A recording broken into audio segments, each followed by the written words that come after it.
We have seen that ideas spread around the world, they move through time, and they penetrate culture.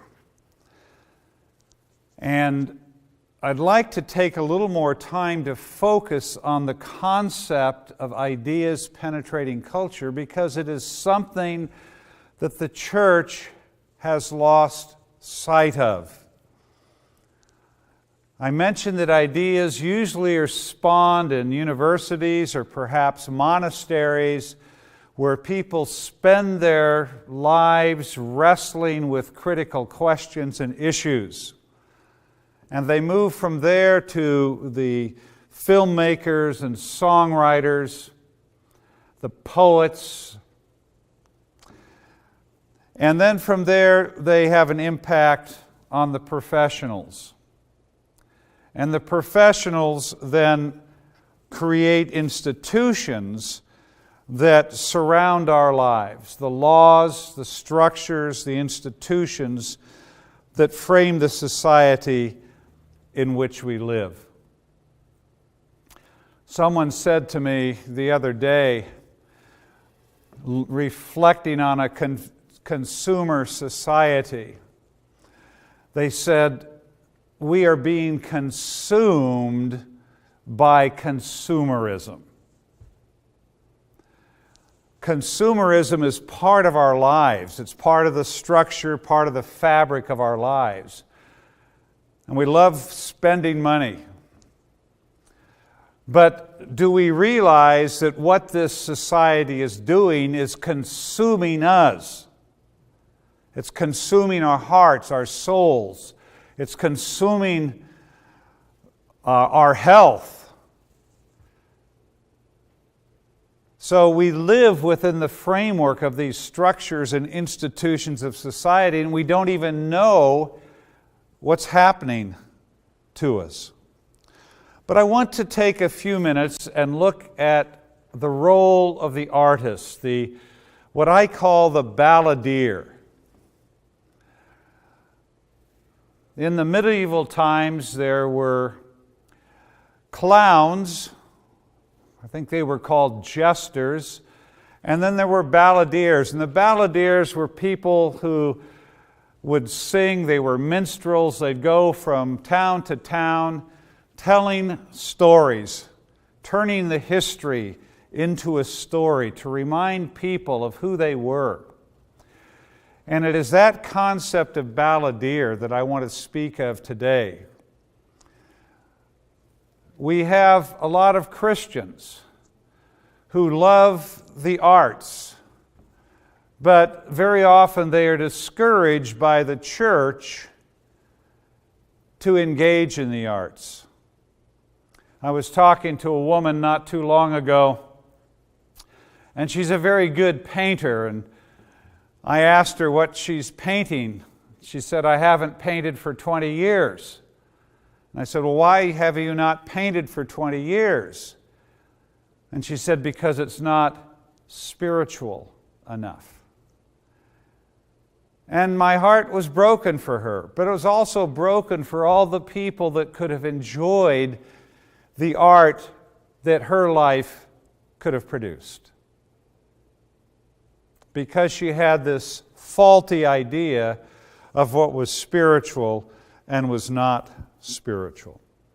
A number of years ago, I had the privilege of going to a Christian music festival at Estes Park, Colorado. And there were about 450 mostly Christian singers, songwriters, and producers of Christian music, but there were also a few dancers there. And while I was there, I was invited to be part of a panel discussion one afternoon. I was the only one of the 4 panelists who was not a singer, but I felt honored to be in their company, and there was a group of maybe 45, 50 singer-songwriters that had gathered for this afternoon workshop. And one of the singers that was on the panel was mentioning that Madonna was in Japan that week doing concerts, and that people were paying $1,000 a seat to hear Madonna sing. And that was his point, the amount of money that Madonna was making.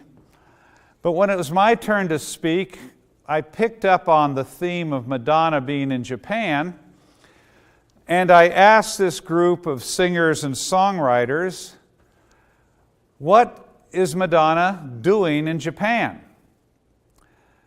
And they looked at me with this, that's a stupid question, kind of a look. And after a moment, someone said, she's doing concerts. And I said, yeah, she's doing concerts, but what is she doing in Japan?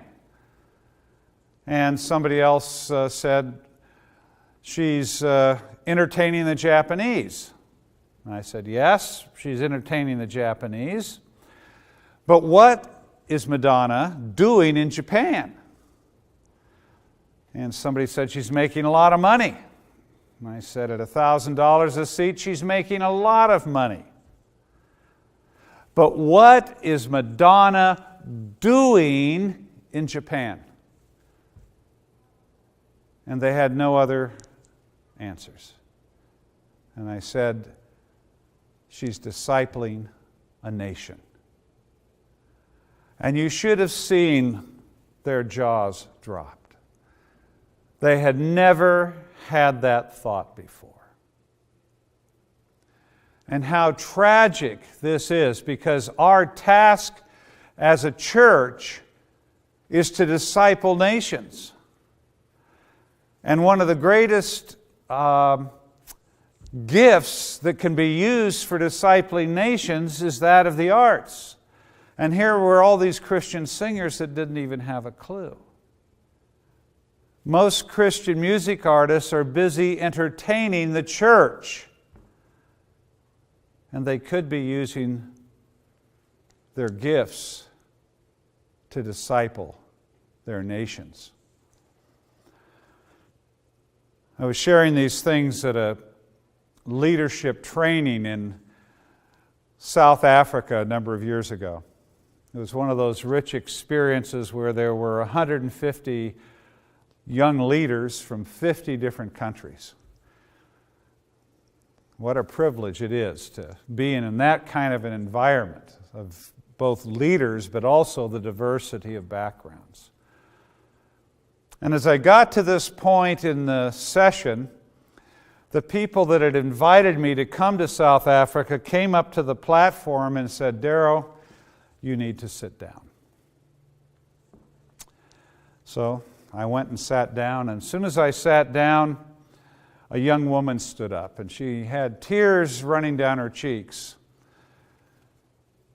And she said, "I love to write music. I have a drawer full of music at home, but I never sing it, I never play it, because my pastor said that music is of the devil." She said, "For the first time in my Christian life, I've heard a Christian leader say that perhaps God had gifted me for a purpose, and maybe He wants me to use my gifts to disciple my nation." And she sat down, and a young man stood up. And he said, "I come from a nation that the world considers backwards. And my nation, we treat women very poorly." He said, "When I go home, I want to begin to write ballads about the glorious things in my nation. And I want to begin to write songs about the dignity of women to see if I can change the way women are perceived in my society." And he sat down. And another young leader stood up, and another and another. For 45 minutes this went on. And at the end of 45 minutes, there were no other young people that wanted to stand. And so we brought up, I think there were about 35 young people. We brought them up to the stage. We had everyone else stand. and raise our hands over them and pray for the releasing of their gifts to the arts.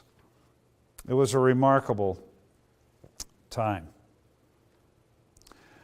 The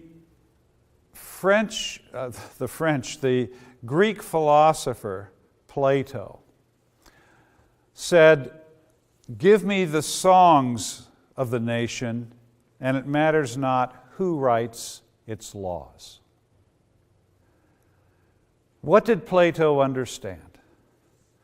Plato understood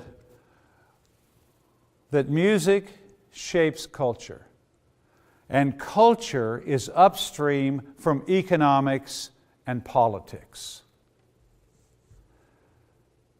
Give me the songs of a nation, and it doesn't matter who writes its laws. We're seeing this all over the world today. I don't know how many of you have seen the famous Kiss. A couple of years ago, Madonna and Britney Spears did a concert, a global concert, and at the end of a song, they did a French kiss. Do you think this was planned? It most certainly was.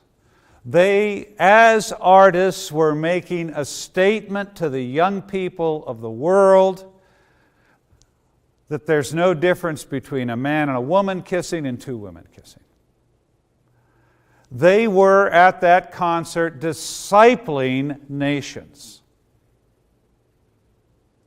And today, what do we see happening all over the world?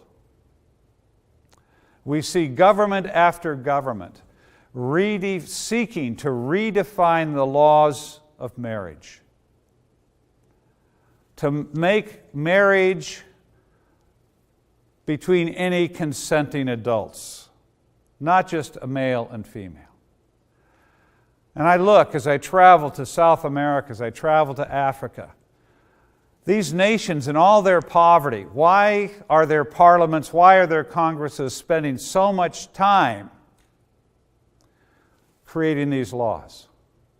Because the culture has shifted. And the arts have perpetuated the shift in the culture. I love going to a YWAM base in Puerto Rico. I go there every year, and I love going there for two reasons. One, they understand the importance of worldview and they take it very seriously. And the other, they attract a lot of young people who are artists, poets, songwriters, singers. And a few years ago, I was there teaching, and one of them asked me, they said, "Darrell, we understand you're writing a book on the plight of women." And I said, "Yes." And they said, "Well, would you give us a session while you're here about the book?" And I said, "Sure." And that night, I taught on the maternal heart of God. And while I was in the middle of teaching this subject, I noticed that the women were beginning to cry. They'd never heard anything like this before, and they'd never heard anything like this from a man before. And after a little bit, the men started crying because they were hearing the broken hearts of their sisters. The leader of the base, the YWAM base, came up and led a 45-minute time of repentance, and it was really an incredible evening. But the next year when I came back for my week of teaching again, one of the first things that happened, I had two poets come up to me at separate times, but each poets, and they wanted to share with me some of the poems they had written during the year about the dignity of women. And then I had another one of the guys come up, and he's a budding young filmmaker, and he said, "Darrell, after you left, we wrote a screenplay on the issue of the dignity of women." And they wrote the screenplay, they acted, produced, and directed this 45-minute movie. They'd never made a movie before in their lives. but they wanted to become balladeers to speak prophetically to their culture. And then after that, another young man came up and he said, "Darrow, since you were here last, we've written an original song album, 11 songs, and the music for 11 songs, all on the dignity of women. And these were not songs for the church. One of the titles of one of the songs was, 'There's no condom for the soul.' You can have a condom for your body, but not for your soul." So these young people took this album and they toured all over Puerto Rico sharing these songs.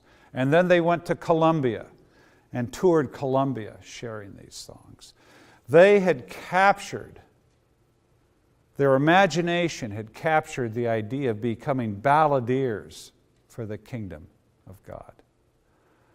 We need to encourage young Christian men and women who love the arts and are gifted in the arts to begin to speak prophetically to the culture. And we need to encourage pastors.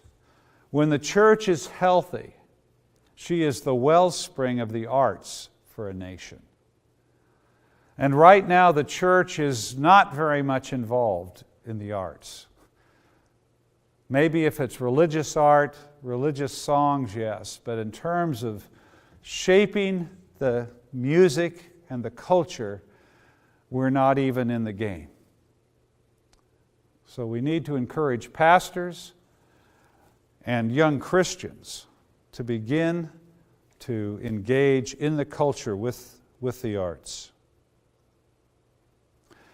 I'd like you to talk or to reflect around this idea. I mentioned that culture is upstream from economics and politics.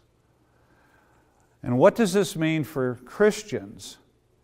And what are the implications of this as you look at your own culture and the political and economic processes that are going on today?